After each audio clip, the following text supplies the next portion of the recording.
泽连斯基重磅发言，不要让战争成为常态。形势逆转，乌俄和谈有望。战场扩散，西班牙国防大臣飞机遇袭。古巴参战，2万名士兵为俄而战。乌军突袭俄最大炼油厂，俄柴油出口降至5年最低。全面征兵，俄罗斯最后的选择。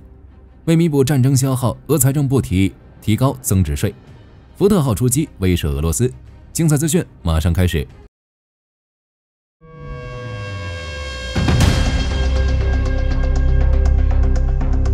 在第80届联合国大会期间举行的克里米亚峰会上，泽连斯基向世界发出警告，卢比奥也转变态度，新的对俄制裁正在路上。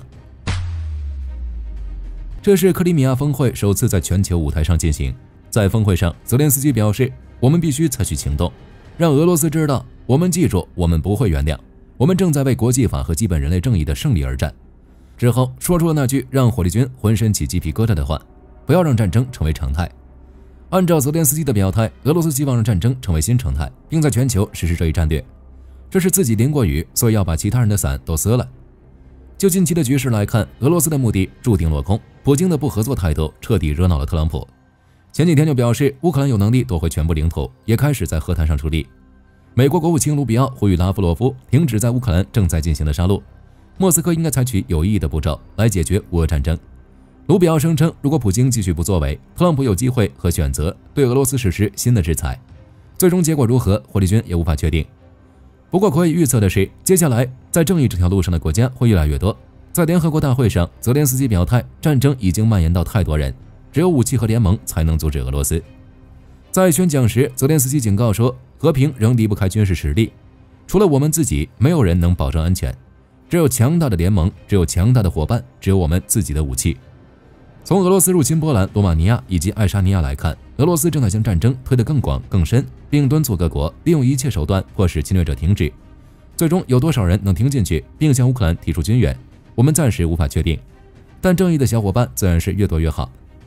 此外，泽连斯基还表态，真正的安全保障必须成为俄罗斯不能再逾越的界限。乌克兰已经吸取布达佩斯备忘录失败的教训，按照泽连斯基的想法，在乌俄停战后，可以在乌克兰上空设置禁飞区，逼迫俄罗斯暂停空中攻势，没有空中支援，俄军的地面部队就无法推进。在乌俄战争期间，禁飞区的设想或许无法实现，但是等到战争结束，这并非不可能。就看在美国的压力下，俄罗斯会怎么选。继冯德莱恩飞机遇袭，西班牙国防大臣也遭遇了此类事件。法新社报道，西班牙国防大臣罗弗莱斯乘坐专机飞往立陶宛，在飞越加里宁格勒附近时遭遇 GPS 干扰，信号被中断。不过在飞行过程中，飞机依旧能够接收军用卫星信号，飞往立陶宛的航程并未受到影响。在这架飞机上，除了罗弗莱斯之外，还有西班牙士兵的家属，如果遭遇危险，后果不堪设想。有消息称，在这条航线上 GPS 信号被干扰的情况很常见，甚至包括商业航班，可以排除罗弗莱斯专机被特意针对的可能性。不过就火力军来说， GPS 信号被干扰本身就是不能接受的，更不能视作常态。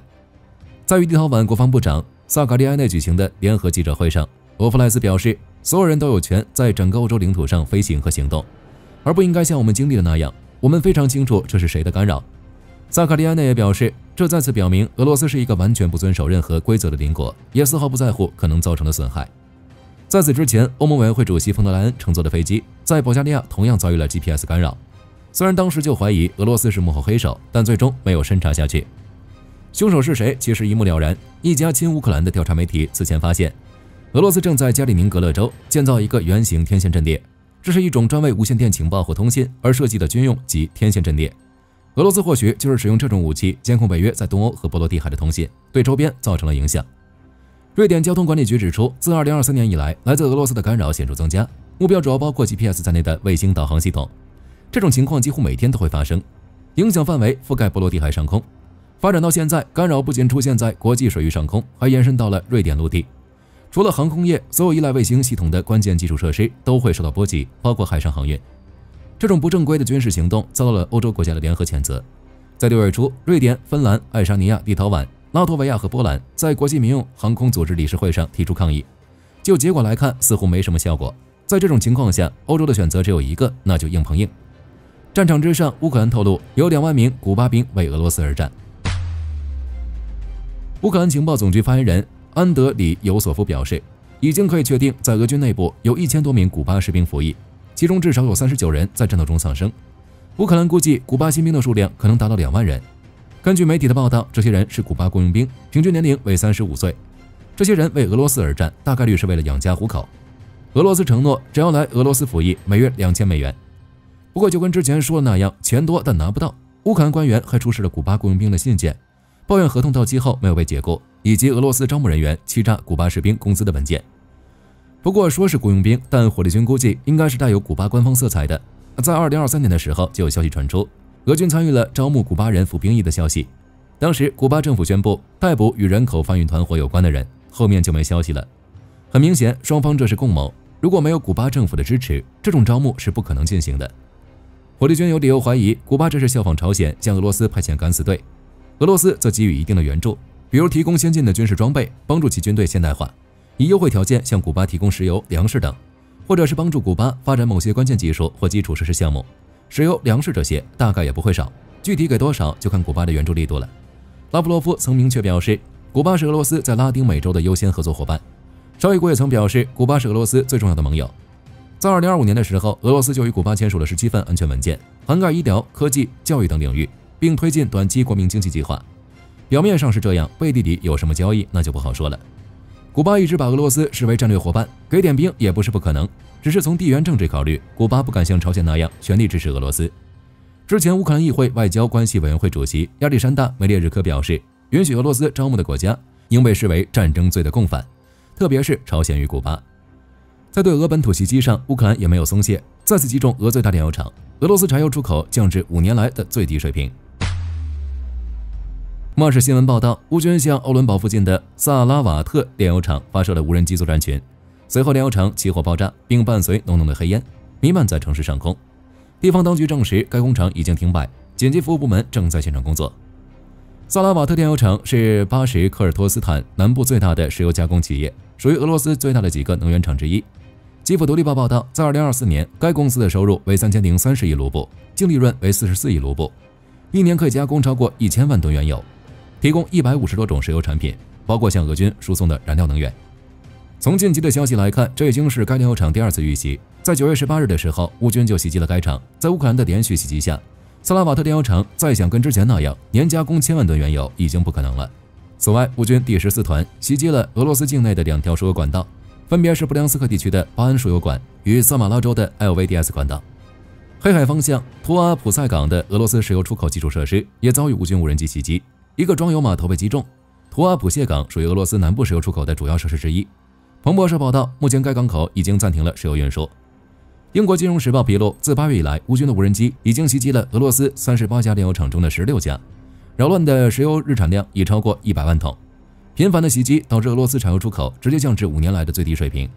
俄罗斯的战争潜力已经大不如前。除了能源设施，俄本土的军工厂也在乌军的打击名单上。乌克兰总参谋部报告称，乌军无人机袭击了别尔哥罗德地区瓦卢伊基的无人机生产基地。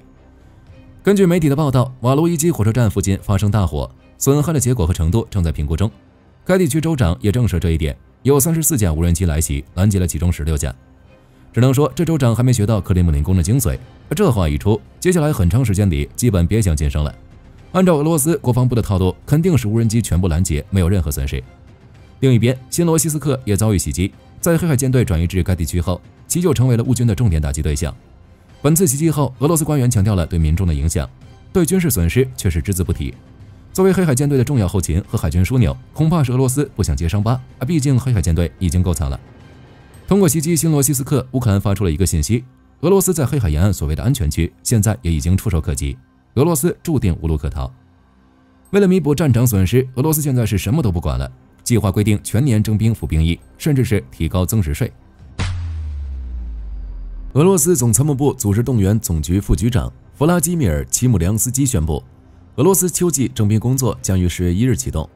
按照这位副局长的说法，所有2025年秋季应召入伍的新兵都将被派往俄罗斯境内的军事基地服役。言外之意就是，你主动服役就不会被丢到乌俄战场，但动员令到你头上，那就逃不了了。在普京源源不断的动员以及外国雇佣兵的支持下，在2025年，这些新兵或许不会被送到战场，但之后就不好说了。在俄罗斯前线士兵不足的情况下，2022年服役的士兵被送到了哪里都是一个未知数。也正是因为缺兵，俄罗斯通过了一项极其重磅的法律，之后春秋季征兵就会成为过去式，迎面而来的是全年征兵。生意人报报道，俄罗斯联邦国家杜马通过了一项法律草案，废除春秋季征兵制，实行全年无休征兵制。在此之前，俄罗斯每年征召2次年轻人服义务役1年，分别是4月1日至7月15日的春季征兵，以及10月1日至12月31日的秋季征兵。但是这个法案实施之后，征兵时间就没有限制了。今年12月，只要俄罗斯国防部想，随时都能向适龄公民发布征兵法令。法案还规定，如果应征入伍者没有收到传票，他有义务在下一个派遣期开始后2周内独立到军事登记和征兵办公室核实数据。在新制度下，俄联邦征兵工作将更加灵活，允许在全年任何时间进行筛选和征集，可以提高征兵效率，更好地弥补俄军的人员缺口。征兵法案的改变其实很早就有苗头了。在7月份，俄罗斯国家杜马就收到了一份关于要求改革现有征兵制度的法案，由国家杜马国防委员会主席卡尔塔波洛夫与第一副主席克拉索夫联合提出，目的就是加速征兵。这不是俄罗斯第一次修改兵役法，在此之前，俄罗斯联邦国家杜马将男性的征兵年龄提高到30岁，禁止持传票人员出国旅行，没有到征兵办公室报到的罚款也提高了10倍。对于这种结果，当然有人反对。在2022年，普京进行了部分动员，这是自2战以来的首次动员，引发了俄罗斯各地的抗议活动，并导致超过26.1万人外流。就结果来看，克里姆林宫已经宣布动员完成，但一直没有通过法令正式结束动员，而是偷偷动员，上街抓流浪汉，释放监狱里的囚犯，并将这些人送到战场。为了避免再次大规模动员，俄罗斯还为志愿者提供经济激励，增加合同招募。只是就结果来看，效果并不是很好。要不然俄罗斯也无需调整征兵法案。没办法，乌俄战争本身就是一场侵略战争，是不正义的，并不是卫国战争。加上全球对俄制裁加剧，经济面临困境，俄罗斯国内的反战情绪很高。莫斯科、圣彼得堡等大城市频繁反对战争，抵制亲人上战场的游行，只是规模不大，被逮进去就老实了。在这种环境下，俄罗斯的适龄年轻人参军情绪并不高，于是全年征兵法案出现了。只要征兵时间足够长，总能征召到足够的兵员。除了兵源不足，俄罗斯还面临一个困境，经济停滞不前。俄罗斯的财政已经无法支持与日俱增的战争开支。为了增加战争预算，俄罗斯财政部提议将增值税税率从 20% 提高到 22%。按照财政部的说法，增值税是提交给俄罗斯政府的预算草案的一部分，目的是为国防和安全需求提供资金。在6月份的时候，俄罗斯财政部长安东西罗安诺夫表示，虽然在实现预算目标方面面临持续挑战，但政府没有计划再次修改税收，这点打得啪啪响。增值税的意思很简单，假如你开了一家面包店，你买面粉、糖、鸡蛋这些原材料花了100块钱，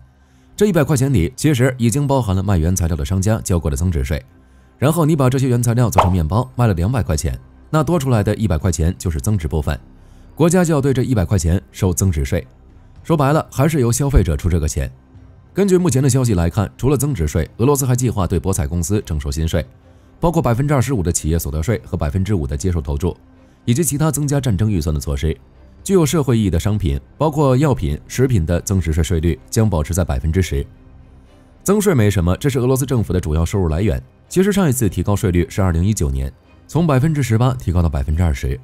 在2024年，增值税占所有联邦预算收入的近 37%， 约为13.5万亿卢布。如果新的法案通过，到2026年1月1日就会生效。就目前的情况来看，普京已经预先批准了草案的关键内容，不太可能在议会中遇到阻力。提高增值税可能会将俄罗斯2026年的赤字减半。在9月早期，路透社就报道，俄罗斯政府正计划提高增值税税率，以控制预算赤字。总部位于基辅的国家战略研究所外交政策研究中心首席顾问伊万乌斯表示，由于该国的预算赤字，俄罗斯政府会被迫做出牺牲，例如增加税收，这点已经实现了。基辅独立报报道，俄罗斯应该在经济上采取措施，要么不支付养老金，要么减少工资，这现在开始发生，要么冻结人们的银行账户，或者印更多钞票，但这本身就带来了问题。俄罗斯民众的生活成本上升，这个消息发布的时间正是俄罗斯经济遭遇困境，战时支出创纪录，油价下跌。就跟我们之前说的那样，莫斯科马上就顶不住了。解决办法也很简单，国家经济不行，就拿民众的钱来补。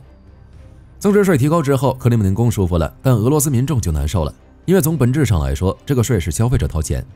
增值税提升之后，企业为了保证利益，就会提高价格。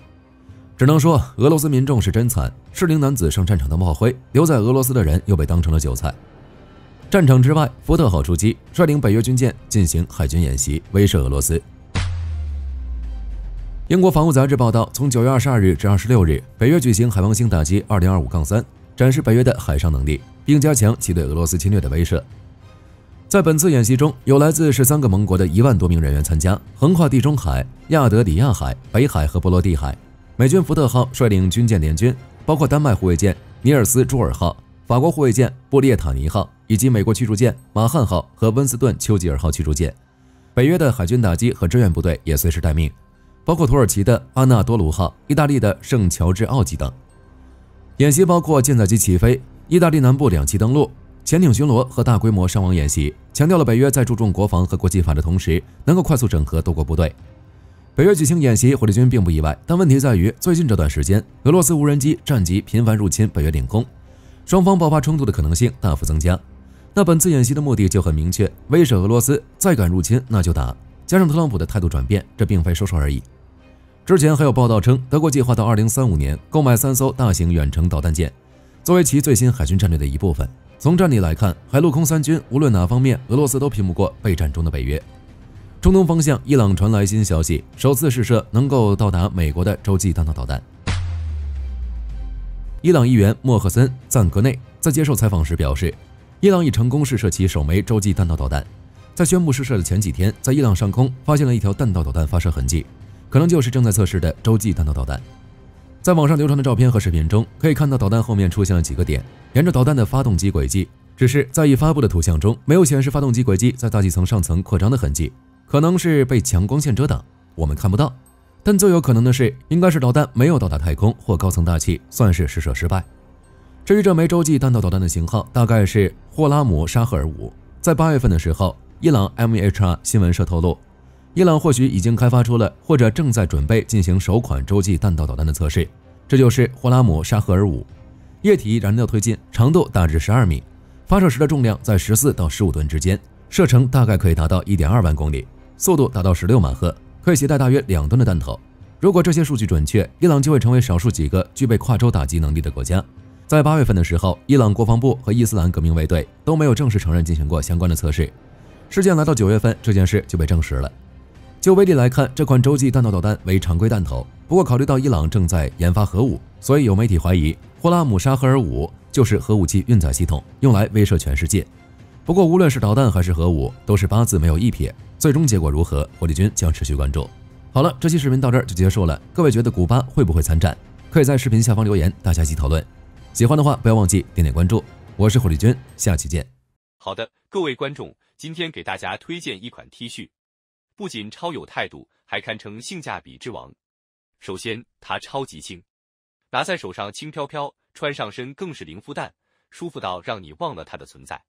其次，面料具透气，就像会呼吸一样，就算在外面跑1天，也能保持干爽，彻底告别黏腻感。最关键的是，价格真的让我惊掉下巴。